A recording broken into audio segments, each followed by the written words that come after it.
Welcome to our exploration of the Brahma Sutra, Chapter 2, Avirodha Adhyaya.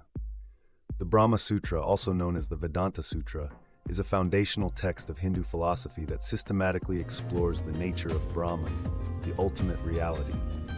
It consolidates the teachings of the Upanishads into a structured philosophy and serves as a guide for spiritual seekers. The Brahma Sutra, authored by Badarayana Vyasa, is part of Uttara Mimamsa, Vedanta, and presents a logical framework for understanding Brahman. It is written in aphoristic style, requiring extensive commentary. Great scholars like Shankara, Ramanuj, Madhva, and others have interpreted it through different philosophical perspectives. 4 chapters of the Brahma Sutra are 1. Samanvaya Adhyaya, Understanding Para-Brahman, the Supreme Reality. 2. Avirodha Adhyaya, Refuting Objections from Other Philosophical Schools. 3. Sadhana Adhyaya, Spiritual Practices and Meditations for Realizing Brahman. 4. Phala Adhyaya, Liberation and the State of Liberated Souls. This video is a comprehensive teachings of Chapter 2 of the Brahma Sutras. Chapter 2 is often called the Avirodha Adhyaya, or Non-Contradiction chapter, and it has 4 sections. This chapter sets out to refute rival views and to establish that only the Vedantic teaching is sound. The teaching asserts that the eternal, intelligent, and conscious Brahman is the true cause and essence of the universe. Chapter 2 is dedicated to showing that all competing explanations about the world's origin fail when examined closely. The sutras assert that an intelligent, conscious, and eternal principle, Brahman, is behind the entire cosmos. Moreover, the chapter emphasizes that our only reliable source for this knowledge is the Vedic revelation, the Shrutis.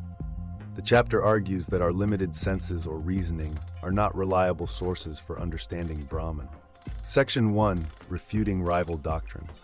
This section begins by challenging the rival theories that claim the world is produced by inert, undifferentiated matter, such as the Sankhya view of pradhana. The sutras assert that creation cannot be the accidental outgrowth of blind material forces. Instead, they hold that the universe must originate from a conscious, intelligent source.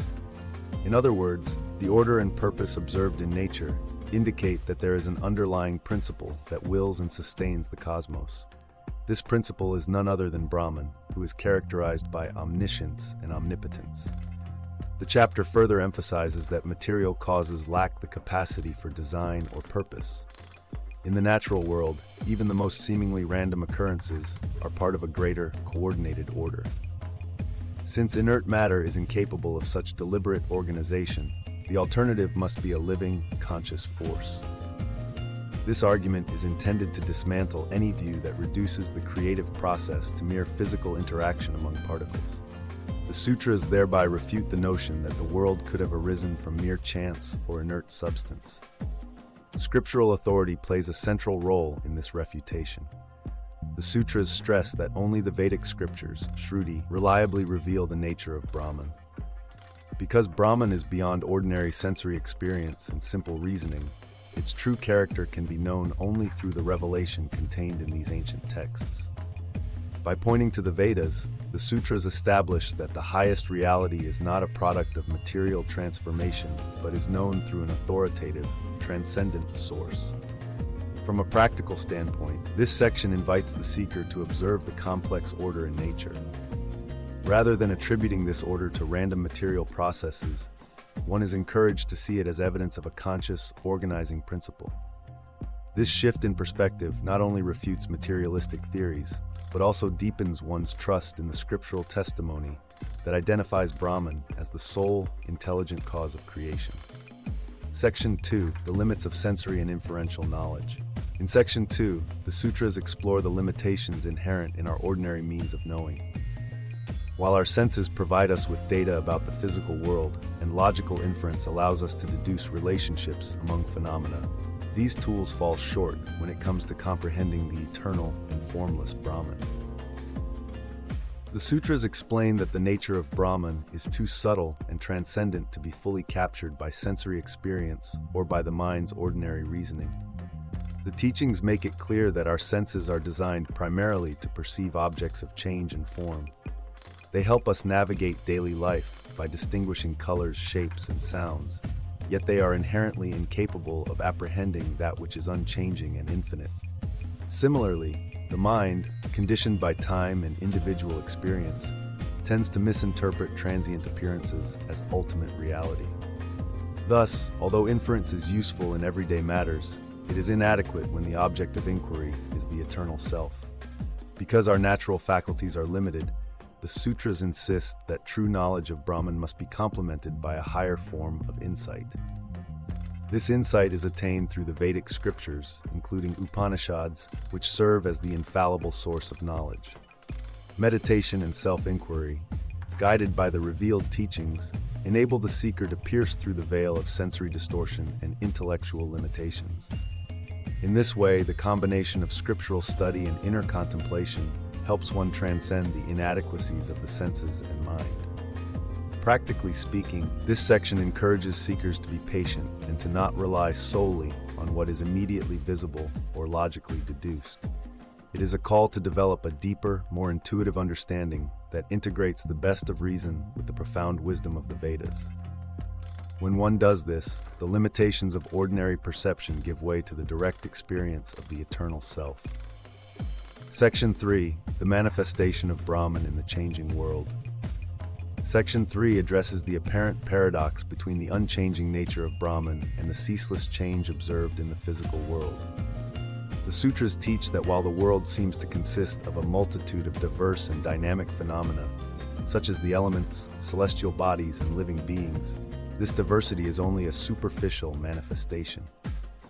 In truth, all that appears to change is simply the temporary expression or modification of one underlying, eternal reality, Brahman. The teachings use the metaphor of an ocean to illustrate this point. Just as the individual waves on an ocean appear distinct, yet are inseparable from the vast, unchanging body of water, the various forms in the world are transient ripples on the surface of Brahman. The multiplicity of forms is not evidence of a fragmented reality, but rather an indication of the many ways in which the single, infinite Brahman expresses itself. This idea helps dissolve the apparent contradiction between change and permanence.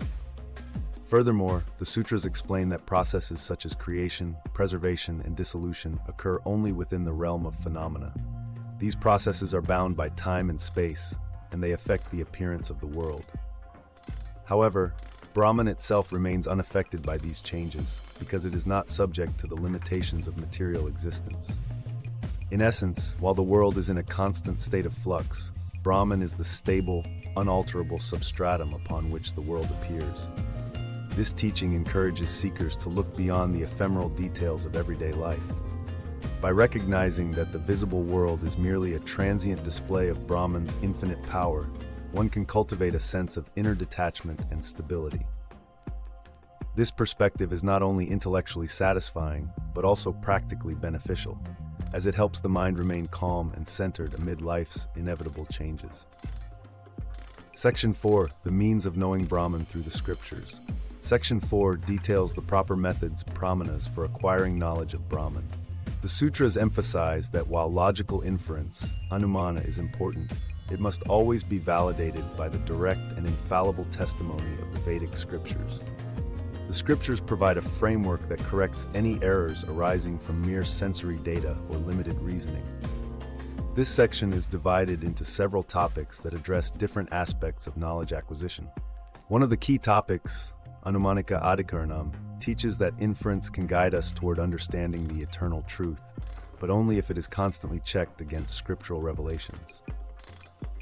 The sutras warn that without this higher reference, our logical deductions can easily be misled by the temporary and variable world of appearances. In addition, Chamassadhikaranam reinterprets terms that might superficially suggest inert material. When properly understood, these terms actually reveal the dynamic and creative power of Brahman.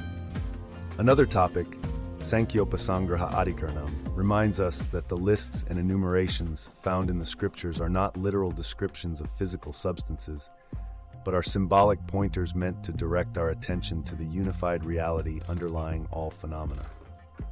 Karanatva Adhikaranam further clarifies that although the world seems to arise through a chain of causes, all those causes converge in Brahman, the ultimate intelligent principle that underlies every effect. This teaching reinforces the idea that no separate, non-intelligent cause can account for the intricate order we observe in nature. The topics of Balakya Adhikaranam and Vakyanvaya Adhikaranam emphasize the importance of understanding the language and power inherent in the scriptures. They teach that the finite power observed in individual beings is only a limited expression of the infinite creative force of Brahman. Moreover, the carefully crafted language of the Vedas, when correctly interpreted, reveals the eternal, unchanging self. Finally, Prakriti-adhikaranam and Sarva-Vyakyanadhikaranam drive home the point that although the material world is subject to change, its underlying reality, Brahman, remains constant. In practical terms, this section guides the seeker to use both logic and scriptural study as complementary tools for dispelling ignorance and realizing the true self. In summary, Chapter 2, or Avirodha Adhyaya of the Brahma Sutras, systematically refutes rival theories of creation that rely on inert matter or blind chance. It asserts that only an eternal, intelligent, and conscious principle, Brahman, can be the true cause of the universe. The Chapter 2, Avirodha Adhyaya, also emphasizes the following. Our ordinary sensory and logical methods are insufficient for grasping the eternal truth. The various apparent modifications in the world, from birth to dissolution, are just transient appearances over the unchanging, infinite Brahman. The proper means to know Brahman is through the Vedic scriptures, which, when interpreted correctly, reveal a single, uniform message about the nature of the self. Ultimately, liberation moksha is achieved not by acquiring new things, but by removing ignorance. Once ignorance is dispelled, the divine, self-luminous Brahman shines forth, and the individual soul or Atman is recognized as non-different from Brahman. These teachings guide the spiritual aspirant away from dualistic errors and toward the direct realization of one's true nature, which is the infinite and eternal Brahman.